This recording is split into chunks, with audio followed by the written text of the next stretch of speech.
Okay, and now it's time for the head bolts. Now, the head bolts have been cleaned, and I'm just going to run some oil on them to make sure I can get them to the right torque.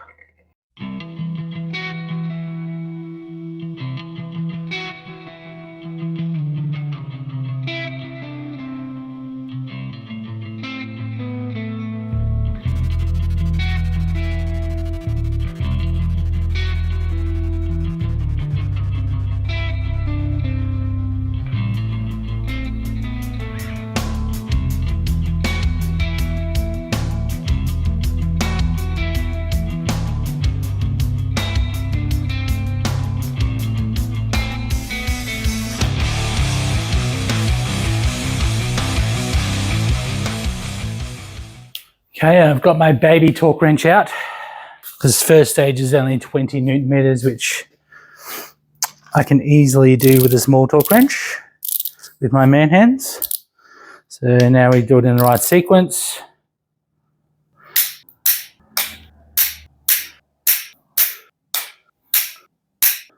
Up it to 29 foot-pounds, and we do the exact same process.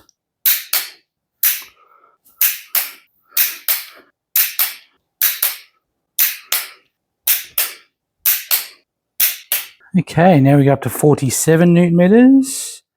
Sorry, 47 foot-pound.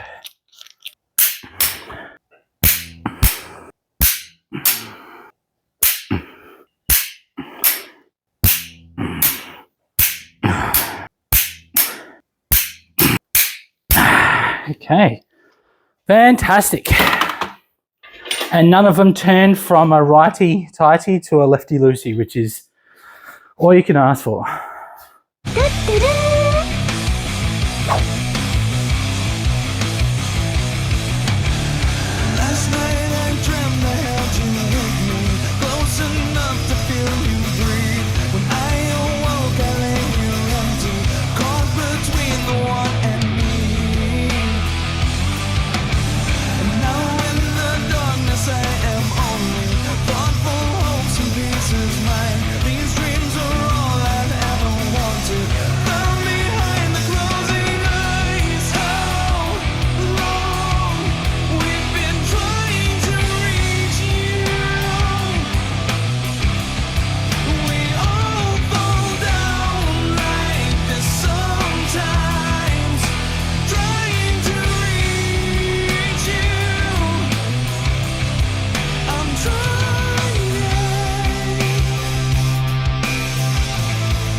Okay, and I'm just doing these up nice and tight.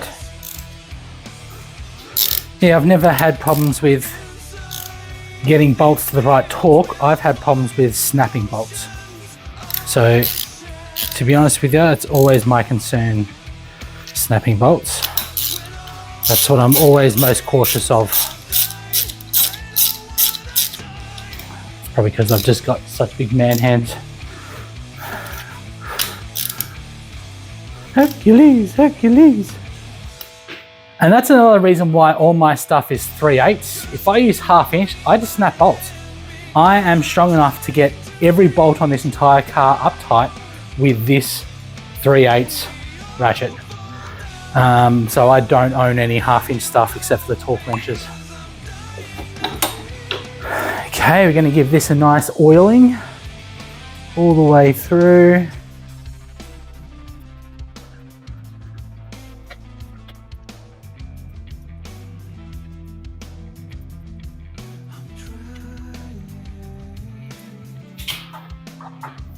They have these weird retainers. I don't know why they didn't just make it part of the head design. I'm sure there's a reason. I don't know it. That is an odd spark plug. They're the spark plugs I've gotten.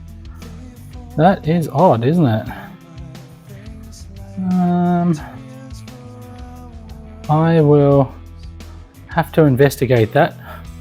I'll have to investigate that and make sure that they are correct. Okay, when in doubt, I'm just going to use the spark plugs that I pulled out of it, and I'll get new ones of those because they are BP5EYs. I'll just use those. I'll get some new versions of them because I know they worked. Could very well be the other spark plugs, but I can't see a listing for them right now. I'll have a talk to my parts supplier before I commit. I'm going to replace them, so just finger tight. Done.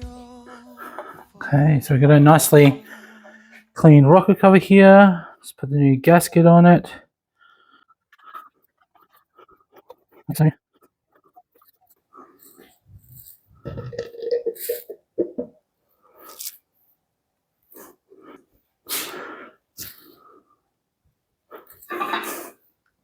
Okay.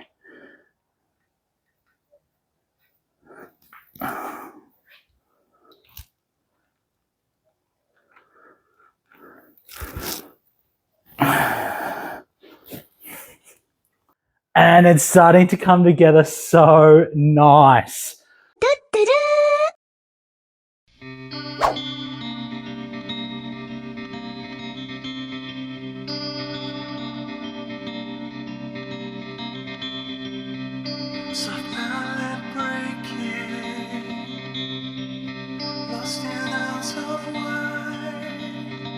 Now we put some ultra black. I never use paper gaskets. I don't see the point in them. And plus I didn't get a gasket for this.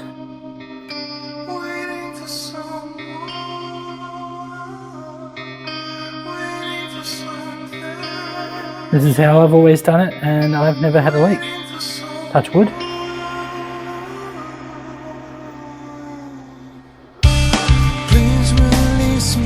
Easy.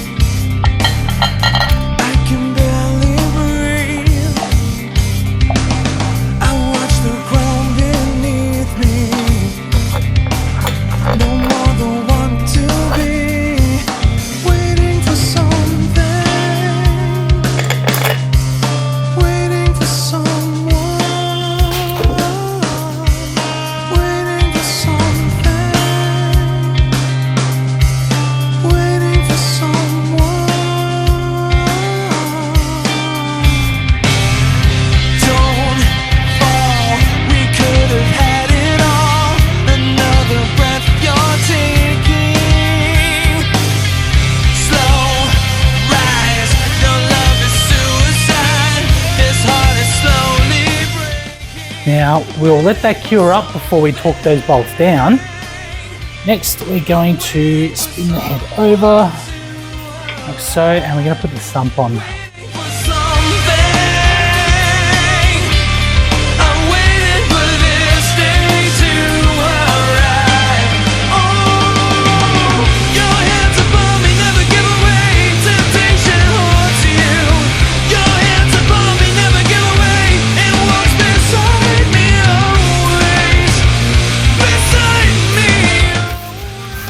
Now just cleaning up the sump.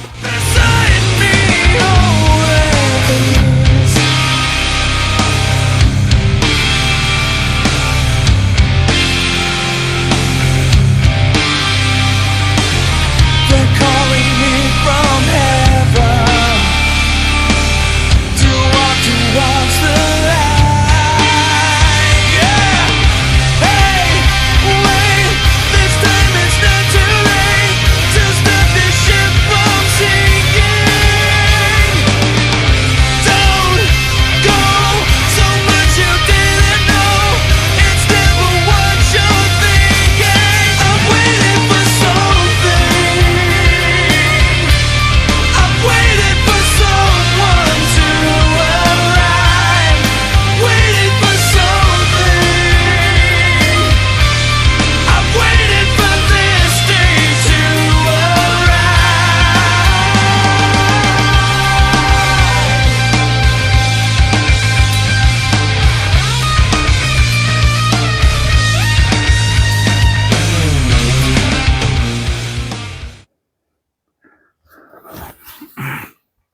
How good's your fingering technique?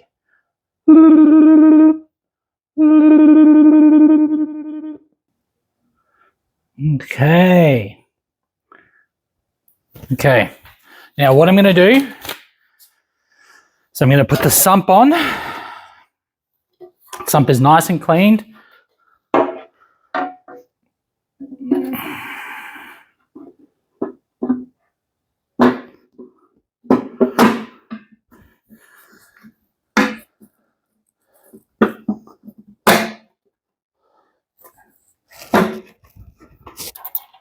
And I've got all the nuts here. Going to go around and finger them all to hand tight. And then I'm going to leave it to set for 45 minutes. And then after 45 minutes, I'll torque it down. That's so I don't squeeze out all the silastic that I've just put in there. Now this sump does look a little bit beat up, but the pickup is not affected.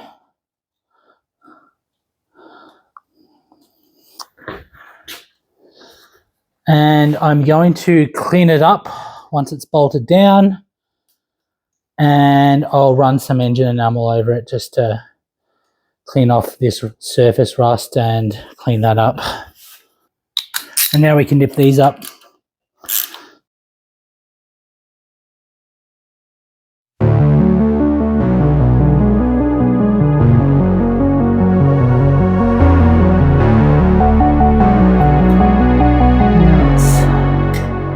Install the water pump. Can you hear, can you hear, can you hear my voice? Coming through, coming through, coming through the noise. I'm floating through outer space. I'm lost and I can't find a way. Oh, all the lights going dark and my hopes destroyed. Help me. And now I'm going to use my old trusty Febest water pump housing sealant. This stuff is so good. I've never had a water leak with using this stuff. Now I don't know if you guys are the same, but I start out using gloves and then I'm just like, oh, I don't care anymore. My hand gets a little dirty and then I'm like, I just don't care. I'm over it.